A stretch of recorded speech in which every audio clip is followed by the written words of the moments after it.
To begin our Sunrise Smart Start, and starting today, UR Medicine hospitals will pause certain surgical procedures that require IV sterile fluids. It comes as hospitals nationwide are experiencing reduced shipments of these crucial fluids following some damages by Hurricane Helene.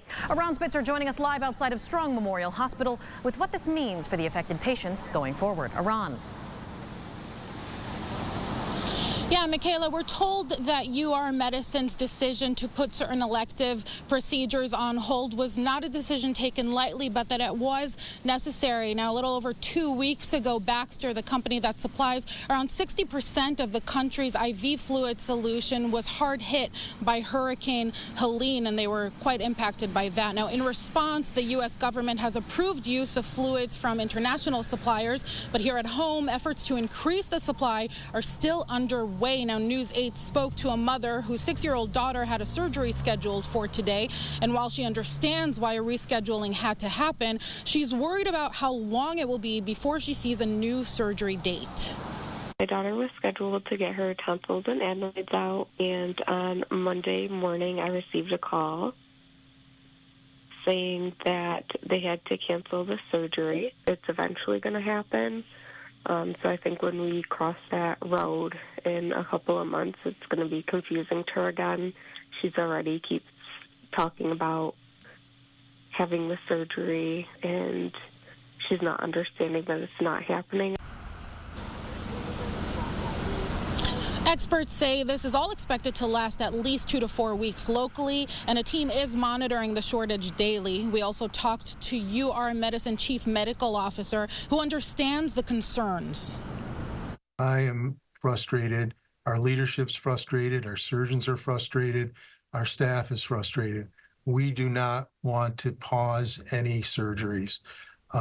People rely on us for their care. We are already starting planning of what to do to make sure that any patients delayed at this time are not delayed well into the future.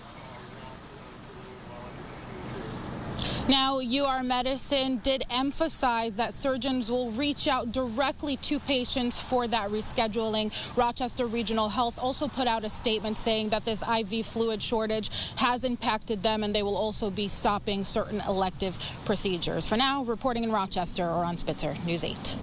Thank you very much, Aaron. Well, speaking of the effects of Hurricanes Helene and Milton, News 8 and the American Red Cross are teaming up, hosting a telethon, trying to help folks directly impacted across the Southeast. We ask you please join us tonight from 4 to 6:30, where Dan Gross will report live from the Red Cross phone bank. We ask you to call in, and he'll be encouraging those donations and assistance as we reach out to those who are our southern neighbors seeking shelter, cleanup, and attempting to rebuild. Also happening today, a court appearance for 2 people arrested after their dog attacked a father and son in Canandaigua. 27-year-old Casey Murphy and 26-year-old Madison Herendeen face charges for assault and reckless endangerment after a 43-year-old man and his 10-year-old son were attacked by a pit bull that Murphy and Herendeen let run free on South Main Street this past August. It is alleged that the pair knew or had reason to know the dog had a history of biting others. Both victims suffered cuts to their backs and arms. Murphy and Herendeen due in court at 8:30. We have some new details now about this 60-year-old man who was fixing a car in his driveway in Rochester, but he's now died after he was gunned down on Bay Street. Rochester police tell us that they got this call for shots fired around 5 p.m. yesterday afternoon. When they got to the area near 6th Street, they found the man shot multiple times. So far, investigators say they have learned the victim was working on a vehicle in his driveway when an unknown suspect approached and shot him. He was rushed to the hospital where he later died from his injuries. A motive is still unclear at this time. But if you think you know anything, you're asked to please come forward and call 911.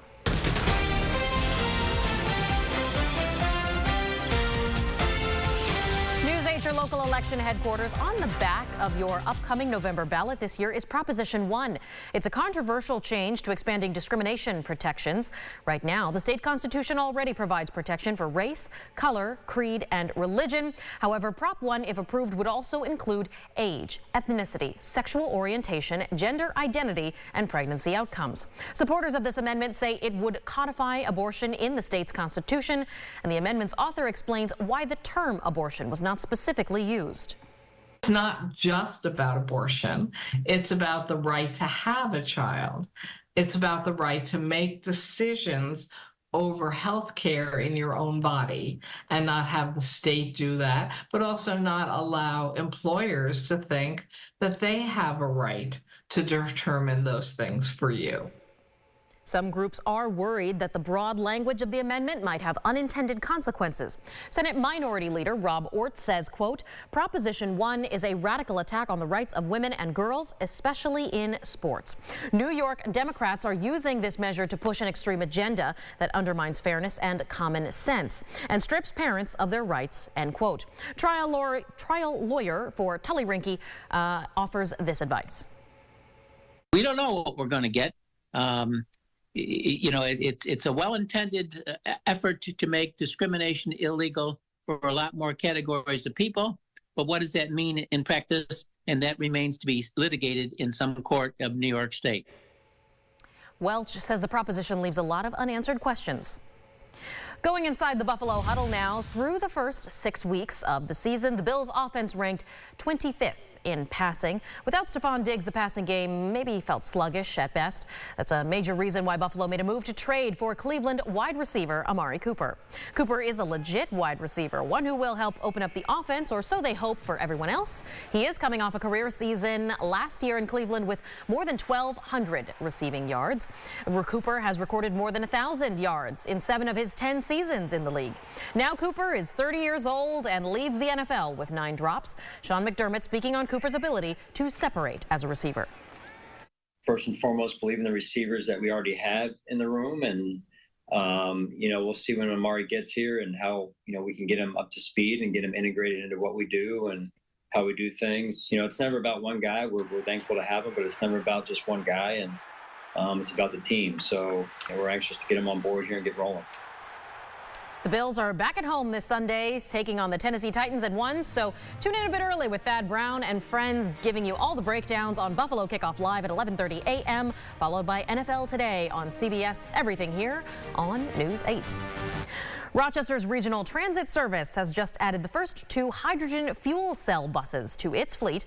In fact, they're the first hydrogen fuel cell electric buses all over in New York State, the only ones. RTS leaders say they continue working towards the goal of having a 100% zero emissions bus fleet by 2040. While it is a big step, there's still a lot of work to be done. These 2 new buses will start cruising down the streets of Rochester next week, as RTS already has 10 more hydrogen fuel cell buses on the way on order. They're scheduled to be delivered sometime in late 2025. All right, let's take our final check of your traffic here at 6:55. It looks a bit hard to see through the raindrops on the west side, but things are moving along at speed. No accidents to report currently across 390, 490, and 590, 104 in the thruway. All green across the traffic maps for the start of your Wednesday. Just keep in mind those wet roads and a couple puddles to be driving through this morning, James. Yeah, a little bit of lake effect rain moving through now. We see a couple of pockets where we have some heavier rain here and there, but otherwise it's just something we've got to deal with for the next few hours. Sure. It breaks up really nicely as we get into the afternoon. You see the rain chances go to about 0 later today. I do expect to see some partial clearing through the overnight. We do have some frost advisories in effect through tonight and then into early tomorrow. That's because those temperatures get down into the 30s, and right at the surface you could have numbers in the lower 30s. So if we still have some plants in the vine, maybe we want to take care of those, wrap them up. And then we look forward to some brighter days ahead. Friday, Saturday, Sunday, real nice stretch there, well into the upper 60s, and we're looking at 70s next week. I appreciated your graphic explaining how the frost prediction comes in. Yeah. Air temperatures versus ground temperatures. That's right. Could be a big difference.